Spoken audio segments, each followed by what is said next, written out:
is Local 5 News at 10. We are Iowa.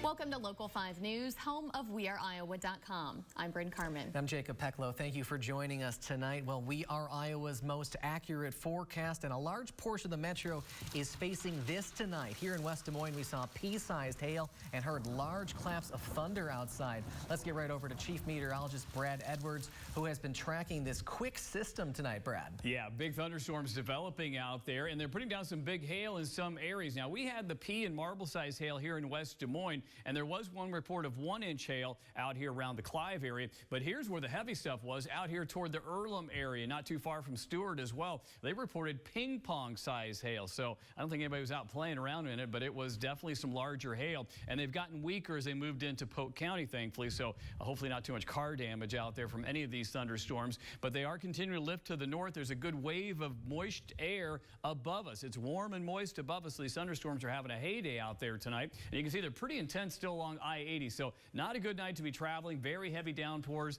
still some small hail, some pea or marble size hail possibly, but it is getting smaller between Bondurant and Altoona. Maybe some small hail there as they move off to the northeast. Now, as I said, more will be developing tonight. By 4 a.m. we've got a lot of rain coming through southern Iowa, eastern Iowa. We will see some of that here in central Iowa. By the time you head to work tomorrow, most of the heavy rain is gone, just some light showers. We'll take a look at a very active week ahead coming up. All right, Brad, thank you. And to keep up with another active week of weather, be sure you download our app tonight.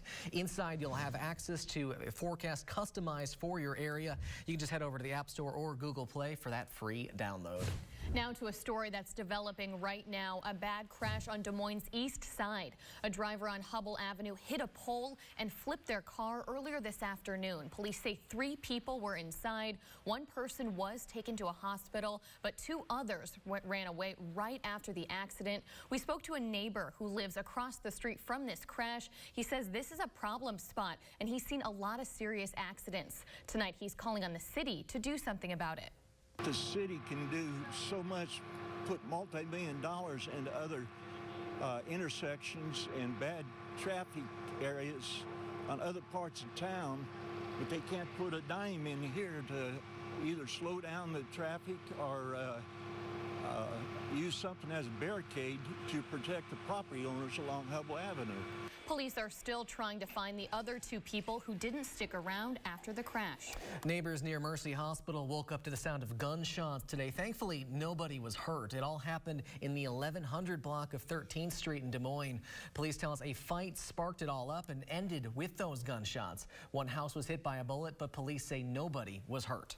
An Iowa man was thrown from the car after a rollover crash. Police tell us the driver lost control here at Highway 6 and 230th Street in Poweshiek County. The car flipped multiple times. Officers tell us Jason Hayes was not wearing his seatbelt and was thrown from the car. The driver was taken to the hospital for his injuries. And in Jasper County, an out-of-state semi-driver dies after crashing into a bridge. This accident happened along Interstate 80. Now, police tell us 36-year-old Mose Airty lost control and hit a support beam underneath the bridge. Airty is from Utah.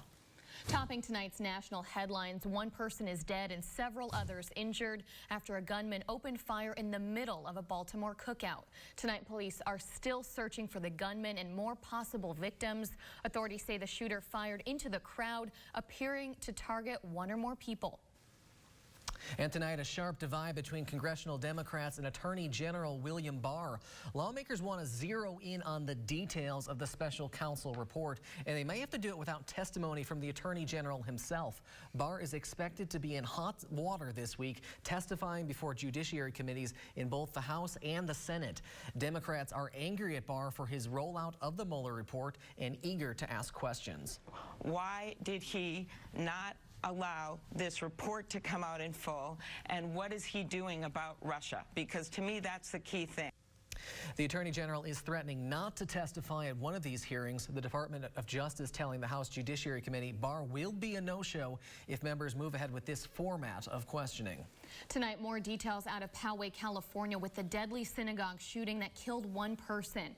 It was 6 months to the day after another deadly massacre at the Tree of Life Synagogue in Pittsburgh. Now, the suspect left an open letter online referencing that Pittsburgh shooting. Ariel Reshef has the latest. People of all faiths coming together after Saturday's deadly shooting at the Chabad of Poway Synagogue in San Diego. In a tragedy like this, we're going to stand shoulder to shoulder and walk together. Authorities say the suspected gunman, John Earnest, opened fire, shattering services on the Sabbath and the final day of Passover. This individual was with a AR-type assault weapon and opened fire. 60-year-old Lori Gilbert Kay was killed, 3 others wounded. Rabbi Yisrael Goldstein, who is also a sheriff's chaplain, among those injured. Almog Peretz, shot in the leg, now being called a hero. My brother-in-law, Almog Peretz, was saving kids out of the shooter right in front of the incident. Law enforcement saying the shooter's gun may have malfunctioned. An off-duty patrol agent at the service chasing him down, firing several times. The suspect apprehended minutes later. Suspect pulled over, jumped out of his car with his hands up, and was immediately taken into custody. Investigators descending on the home where Ernest lived with his parents. Police say the 19-year-old left an open letter online referencing the Tree of Life Synagogue massacre in Pittsburgh 6 months ago. In that same post, bragging about a mosque arson in San Diego last month. Police now believe Ernest is responsible for setting that fire. Religious leaders now calling for unity between faiths to bring an end to these tragedies. I think if we used love and education, I think we would dismantle a lot of these things. Authorities saying there will be extra patrols around houses of worship in San Diego County and across the country. Ariel Reshef, ABC News, New York. In the mosque fire that police say Ernest could be connected to, he allegedly left a note behind referencing the 2 mosque attacks in New Zealand on March 15th. 26 cats and kittens were found packed into a tiny apartment in Des Moines last week. Neighbors say they could smell urine through the walls. Right now, these cats are all with the ARL, and they have a lot of health issues like ear mites and eye infections. Well, we spoke to a woman who lived right next door to all of this, and she says she reported that smell to her landlord at least 10 times. And now she says she wishes she could have done more. It's really gross and disgusting that people do this, and like I said, to know that it was right next door to me. I should have done more. I really feel like I should have done more.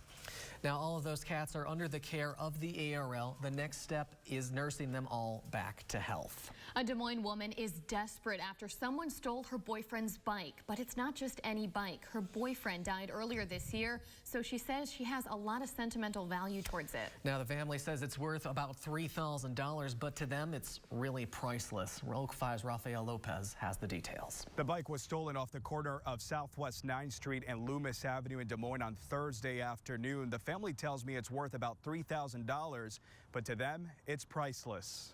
It's got a lot of sentimental value to me, and I just want it back.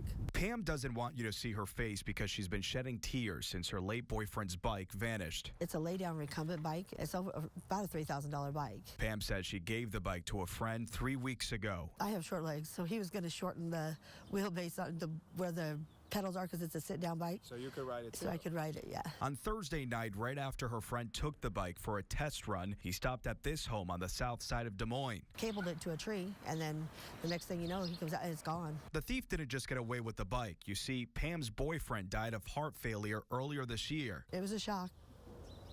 How much do you miss him? A lot. The bike is the only memory she has left of the man she dated for 11 years. There's nowhere he went without it. I mean, he was...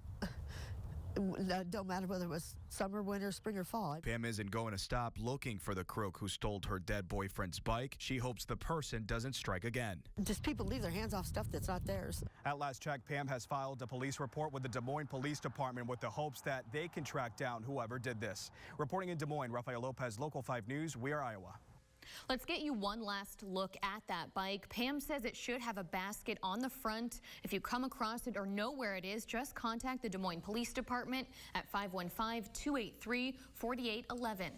Measles cases are the highest the U.S. has seen in nearly 2 decades now. There have been 681 measles cases in 22 states this year. 2 of them were right here in Iowa. Now, most often the CDC says the cases involve people who aren't vaccinated. And it's a good idea to double check with your doctor now, see if all of your vaccinations are up to date. We all know it's really hard work to keep up a quality farm, but for these gardeners, every seed planted is making a huge difference in their life. Put it between your fingers. Yep. Now flip it upside down. Squeeze it and pull with your fingers. See? All done. Inside this greenhouse, they aren't just planting flowers, Big hole. but also big goals. Good job. High five. The changes every day, the things that they do, the differences, that's what brings me back. Joni Brown has been working at this farm in Pleasant Hill for years. I love being here. I do. It's so much fun. She'll readily admit Gary and Thomas are some of her best gardeners. They work hard, and you know, if they come to work with a frown on their face, they leave with a smile. A smile, a skill set, and a paycheck. That's what Gary and Thomas are gaining from their job with Balance Autism. I don't believe there is currently another company out there that deals strictly with autistic adults. Gary and Thomas work on the farm 8 to noon, 5 days a week. Does it make you feel good to come to work? Does it make you feel good to have your own money? Yeah. A daily routine, something that they can count on day after day after day. At the end of the day, they're tired and smiling, so, you know, it's good for them to be in the dirt, I think. The job teaches them a variety of things, one of them being learning how to see better. Gary has been with Balance Autism for about 18 months. Gary came to us needing help on listening and following directions and working independently. 1, 2, 3. Joni says he's transformed in front of her eyes. I got to the point where I don't refuse anymore. And what else? I just do it. Just do it. See, I love that. Just do it. For now, the work here at the greenhouse is centered around the upcoming plant sale, and it's all hands on deck. What do you think about that? You like that? Yes. Planting one flower at a time helps Gary and Thomas sow seeds for a brighter future. For years, Balance Autism was known as the Homestead. It recently changed names. 45 people live on the farm in Pleasant Hill. Gary and Thomas, who you saw in the story, live at one of the farm's community homes nearby. Still to come on Local 5 News at 10, a high-tech approach to teaching out in Johnston. What new equipment will do for the kiddos. Then the Iowa Cubs had a doubleheader today. The Chicago Cubs almost played as many innings. Could they outlast Arizona in this marathon of